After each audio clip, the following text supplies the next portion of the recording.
Hoped for a haunting. August 7th, 2025, Nashville, Tennessee, USA. Even from a distance, Abraham Zaxby recognized that the Union Station Hotel was different. He walked into the immense lobby and gawked skyward toward the crystal chandeliers and curved glass ceiling. A century earlier, the building was the city's central rail terminal, and passengers had waited for trains where Abraham now stood. He could almost hear echoes from the past as he stared at the gleaming and perfectly modernized floors, furniture, and decorative wood paneling. "Wow, this place is really something," Abraham whispered to his wife. "You keep looking around the lobby. I'll go check us in so we can see our room." He walked toward the reception desk, behind which 3 employees stood ready to greet customers. He chose to speak with a young woman positioned closest to a luggage cart. She had dark pixie hair, gleaming teeth, and a mermaid tattoo on her forearm. "I have a reservation. For Zaxby?" The woman looked up from her computer and sized up Abraham. He was in his 40s, or maybe 50s, and dressed semi-formally in khaki slacks and a crisp white shirt. He pushed nervously at the bridge of his glasses with his index finger. "Zaxby. Okay, let me check. I'm assuming that's spelled with a Z and an X." "I called and arranged for room 711. Abraham paused and waited for the receptionist to react. Surely she knew about the room's reputation. "Right. I've got you here for 2 nights, room 711. The young woman grinned ever so slightly to show she recognized the number. "Are you here in Nashville for a special occasion?" "My anniversary. We've never been here before, but heard lots about it. Figured we'd finally check it out." "I'm glad you chose the Union Station. Any particular reason you chose room 711? "When I was searching for places to visit, it popped up. I guess you know all about Abigail." The young woman smiled more broadly. "Oh, yes. That's a very popular room. Pretty hard to book. Everyone wants to see a ghost." "Is it true, what they say? Have you seen her?" Abraham leaned closer as the receptionist answered in a more hushed voice. "Not me, but I know people who swear they have." "And people lose stuff in the room?" "And they say the lights flicker and the temperature changes. Maybe they hear voices. Unexplainable things." "Yeah, that's what I read." "You're not spooked?" "Mostly curious. Hard to say why. For some reason, I can't get the story out of my head." "Guests in 711 either want to see something or prove it's all a hoax." "I'm going in open-minded. My wife is more of a skeptic. She keeps me on the straight and narrow." The young woman with the mermaid tattoo passed Abraham his room key, wished him a nice stay, and pointed him toward the elevator. He was in no hurry to leave the lobby. After a bit more exploration, he and his wife stood alone in the elevator on their way to the top floor. "The girl who checked me in knows lots of people who have seen Abigail." "People see what they want to see, which means you'll be reporting Abigail sightings for the next 2 days. I'm going in with an open mind. I want to give it a chance. I can't wait to see what the room is like." When they got to the room, Abraham was impressed by its size and said, "It's like a studio apartment." A bed sat on one side of the room. On the other, close to a large bay window, a couch and 2 high-backed chairs were arranged around a wall-mounted TV. Abraham immediately walked to the window. At knee height, a sitting bench covered in cushions was built into the wall. A person could stretch out and even recline in the windowsill as they looked down at the city below. "This is where Abigail sits and watches the tracks for her fiancé who never came back from the war." Abraham spotted the railroad tracks on the ground and tried to imagine the days when they were busy with passenger trains. "They say that's where she killed herself." The more he focused on the tracks, the more Abraham felt transported. He could almost hear the steam and smell the smoke from the engines. He felt the heartbreaking goodbyes as loved ones left the station with hopes to return in months or even years. The strange connection to the scene was magnetic. He lost track of time. The next thing he knew, his wife's voice was saying, "Come away from the window and unpack your things."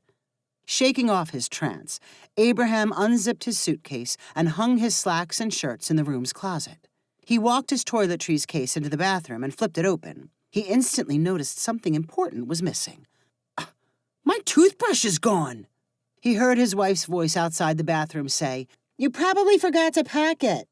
No, I didn't. I know I packed it, and now it's gone. You know, this is one of the signs of Abigail. She likes to take stuff. Oh, right. A ghost just couldn't resist taking your toothbrush. You forget to pack things all the time. Don't go blaming it on Abigail. I didn't forget this time. I lost my toothbrush on my last trip, so I specifically made sure to put it in my case. Abraham dug through every pocket of his luggage looking for the toothbrush and concluded it was definitely gone. His wife assured him they could buy another one while they were walking around the downtown area looking for a place to eat dinner. After some fussing about what to wear and more time staring out the window, they left the hotel and walked a few blocks toward a lively street filled with bars and restaurants. Abraham had read about the Nashville party scene, but he was surprised by the noise and crowds. Multiple bachelorette parties rolled by in stretched limousines or on flatbed trucks that looked like parade floats. Let's find a place where we can hear ourselves think, he said to his wife. They landed in a steakhouse and asked for a table as far from the street noise as possible.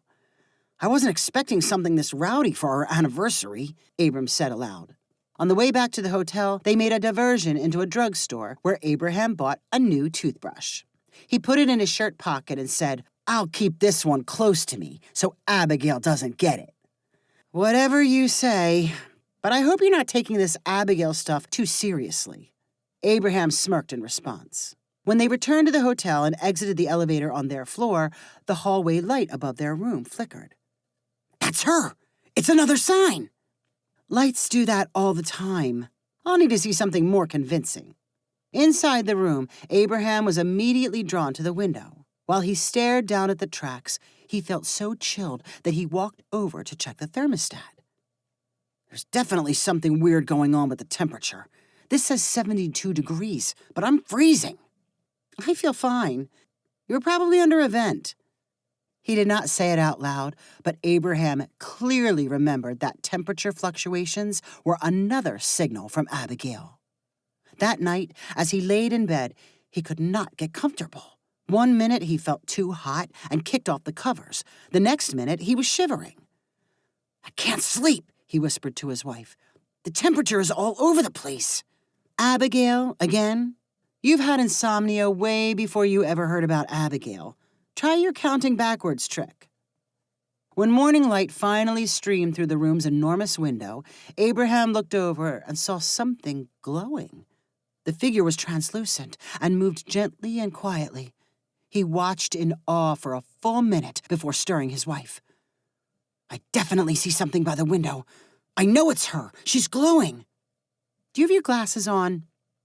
No. Tell me what you see with your glasses. Abraham reached for his glasses that were sitting on the bedside table. The glow changed, and he now saw the wispy fluttering of a white curtain. It had become detached from the Velcro strap holding it in place and danced on the breeze from the overhead air conditioning vent. Abraham kept to himself that he thought the glowing figure was different from the curtain. He gradually got out of bed and got ready for the day, which was to include breakfast in the hotel lobby. As he prepared to put on his shoes, he could not find his socks. They're gone! I've looked everywhere. First your toothbrush, now your socks. You'll just have to wear the pair you had on yesterday. Those are gone too. I'm telling you, all the socks I brought are gone, and I know I had on a pair yesterday. That's crazy. Look again. I've looked everywhere they could possibly be. Maybe you dropped them outside the room. Maybe you sleepwalked with them. Now you're sounding crazy. Abigail taking socks makes more sense than sleepwalking. They spent the day buying socks, exploring more of Nashville, and debating over Abigail. Abraham felt the same pull toward room 711's window and sat contentedly in the sunshine, staring at the railroad tracks. The next morning, he took his room key to the reception desk to check out. The young woman with the mermaid tattoo was there to greet him. How was your stay? Abraham leaned over and whispered, I'm pretty sure I saw her. I definitely felt something. I lost my socks and my toothbrush. and I swear I had them with me when I arrived. Of course, my wife thinks I'm cuckoo. She thinks she has a rational explanation for all of it." The receptionist smiled like they were sharing a secret. "How did you like the rest of Nashville?" "Lots to see. Very busy. Maybe a little too busy for us." She was not in the habit of asking personal questions, but for some reason the young woman behind the desk grew curious about the sadly sweet man standing in front of her. "Where is your wife? Is she here in the lobby?" Abraham grew flustered and almost embarrassed. "You'll have to forgive me. When I talk about my wife, it can be a little strange. She passed away almost 2 years ago. I was in such a habit of being with her, I talk to her like she's still here. It's hard to let go." "I'm very sorry. I'm sure it's hard." Abraham and the mermaid tattoo girl said their goodbyes. He walked out of the hotel and took one last long look at the tracks. He peered up at the 7-Eleven window and felt a final flicker of connection with Abigail. He never did find his missing toothbrush or socks. If you enjoyed this story, please rank it on the website 500ironicstories.com. Please subscribe on the website to get weekly updates as new stories are posted. And please share with friends using the convenient links available.